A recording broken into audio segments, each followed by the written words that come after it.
Hello, this is HardReset.Info speaking for you, and in this video I'll show you how to set your custom background on Xbox Series S.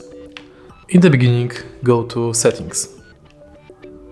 Go to General, Personalization, My Background, and here you can select from Dynamic Background, Screenshot, Custom Image, Achievement Art, Solid Color and Game Art. Let's select Screenshot. And here you've got your custom screenshot made by you. For example, let's select this one.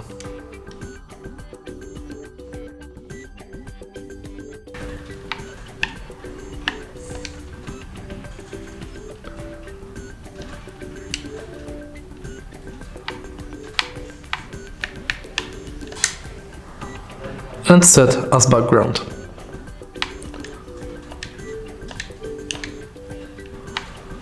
If you find this video helpful, please leave a like, comment and subscribe.